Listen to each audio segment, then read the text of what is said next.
وأنزلنا من المعصرات ماء ثجاجا। আর আমি কি আকাশ থেকে অঢেল পানি বর্ষণ করিনি? পানি এক মহামূল্যবান প্রাকৃতিক সম্পদ। পরিষ্কার পানির উৎসকে ঘিরে জনবসতি গড়ে ওঠে, শহর কারখানা তৈরি হয়। পরিষ্কার পানির ব্যবসা আজকে পৃথিবীতে অন্যতম লাভজনক বিনিয়োগ, যার স্টক মার্কেটে ইন্ডেক্সের বৃদ্ধির হার গত কয়েক বছরে তেল এবং সোনাকে ছাড়িয়ে গেছে। আজকের অর্থনীতিতে নিরাপদ পানি হচ্ছে তরল সোনা, যার মোট বাজার দর 2025 সালের মধ্যে $20 ট্রিলিয়ন হতে যাচ্ছে, যা পুরো যুক্তরাষ্ট্রের অর্থনীতির মূল্য থেকেও বেশি। আগামী 25 বছরের মধ্যে দেশগুলো তাদের সমুদ্র বন্দর, রেল ও সড়ক যোগাযোগ ব্যবস্থা এবং বিদ্যুৎ উৎপাদনের পিছনে মোট যত অর্থ খরচ করবে, তার থেকে বেশি অর্থ খরচ করতে হবে পরিষ্কার পানির জন্য।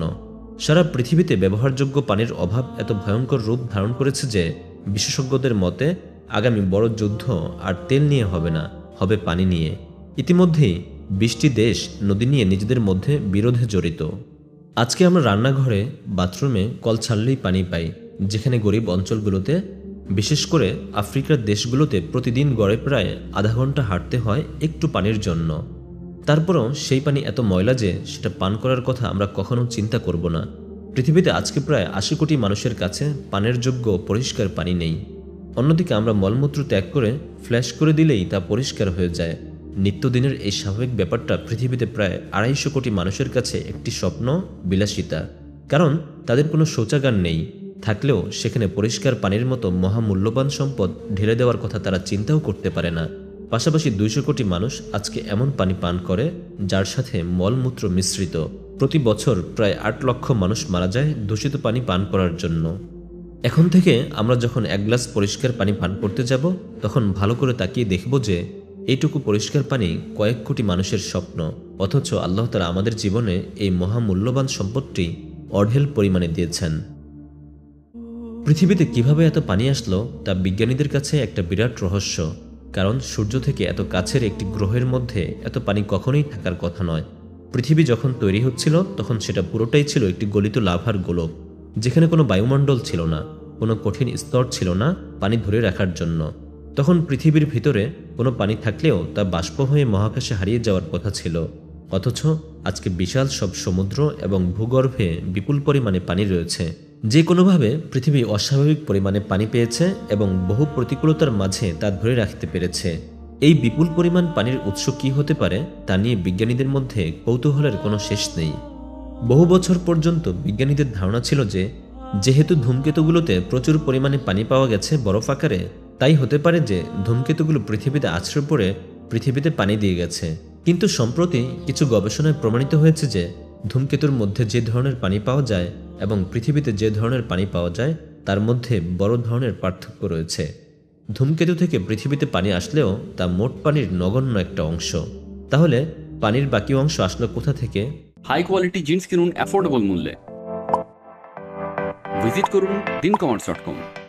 বিজ্ঞানীরা পৃথিবীতে বিপুল পরিমাণে পানি আসার আরেকটি উৎস খুঁজে পেয়েছে। পৃথিবী যখন প্রথম দিকে একটি উত্তপ্ত আগুনের গোলকের মতো ছিল, তখন পৃথিবীর চারপাশে চুম্বকীয় ক্ষেত্র এবং ওজোন স্তর ছিল না, যেগুলো পৃথিবীকে সূর্যের ক্ষতিকর অতি বেগুনি রশ্মি থেকে রক্ষা করে, যার ফলে সেই সময় এই ক্ষতিকর রশ্মিগুলো সরাসরি পৃথিবীতে আছড়ে পড়ত।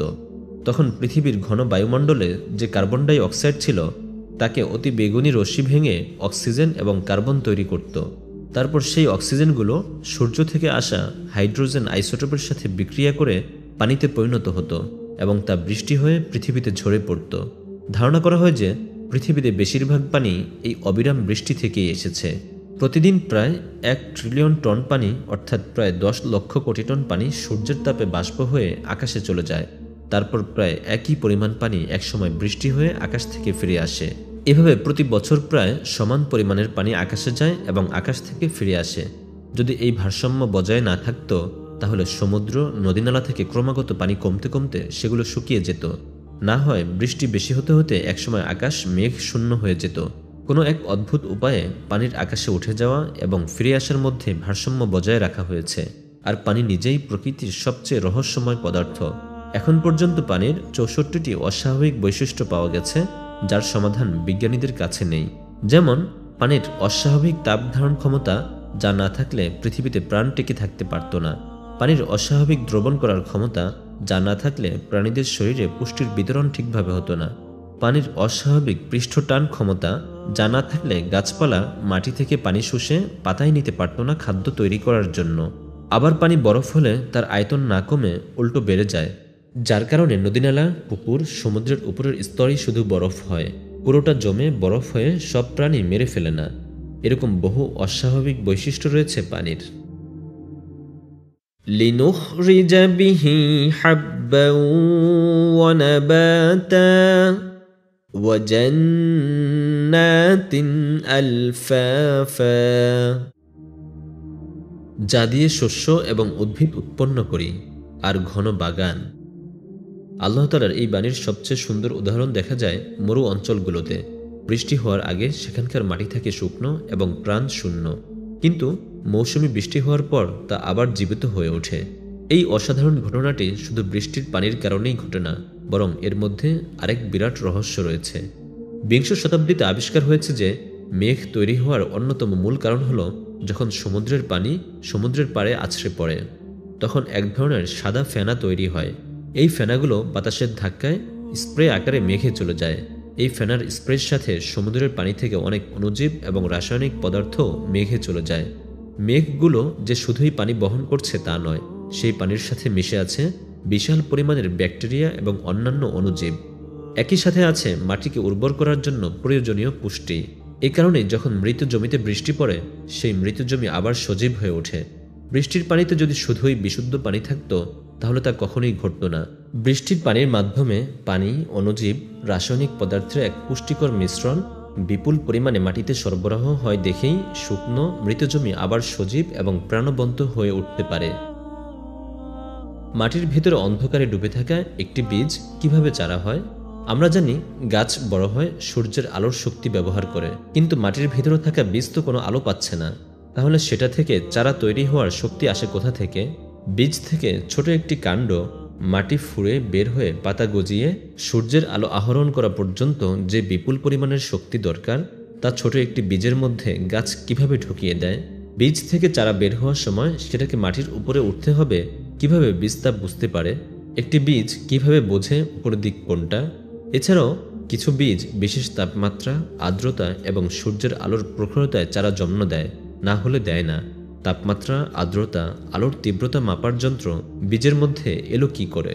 একটি ছোট বীজের মধ্যেও আল্লাহ তাআলা কত জটিল ডিজাইন এবং পরিকল্পনা দিয়ে রেখেছেন। সামান্য এক একটি বীজ যেন এক একটি ছোট ফ্যাক্টরি, যার নিজস্ব ব্যাটারি রয়েছে শক্তি ধরে রাখার জন্য, নিজস্ব জেনারেটর রয়েছে কাঁচামাল ব্যবহার করে বিপুল শক্তি তৈরি করার জন্য, কাঁচামাল দীর্ঘ সময় সংরক্ষণ করার জন্য শীততাপ নিয়ন্ত্রিত গুদাম রয়েছে, এবং আরও রয়েছে আশেপাশের আবহাওয়া পরিমাপ করার জন্য অ্যান্টেনা। পাশাপাশি তথ্য প্রক্রিয়া করে সঠিক সময়ে অঙ্কুরোদ্গম শুরু করার এবং শেষ করার সিদ্ধান্ত নেওয়ার জন্য ক্ষুদ্র কম্পিউটারও রয়েছে। অঙ্কুরোদ্গম বিজ্ঞানীদের কাছে একটি বিরাট রহস্য। এখনও বিজ্ঞানীরা বের করতে পারেননি অঙ্কুরোদ্গম শুরু এবং শেষ হওয়ার পিছনে কি প্রক্রিয়া কাজ করে, যার কারণে জেনেটিক বিজ্ঞান ব্যবহার করে এখনও অঙ্কুরোদ্গমকে আরও বেশি ফলপ্রসূ করার খুব একটা সুযোগ বের করা যায়নি।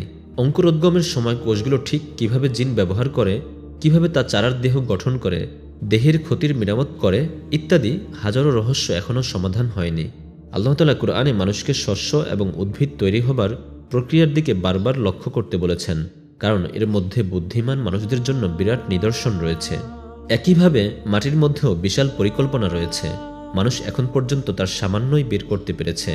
মাটির গঠন, মাটিতে মিশে থাকা রাসায়নিক যৌগ, পানি প্রবাহের ব্যবস্থা, অণুজীব ধরে রাখার ব্যবস্থা ইত্যাদি নিয়ে হাজার বছর ধরে গবেষণা হচ্ছে।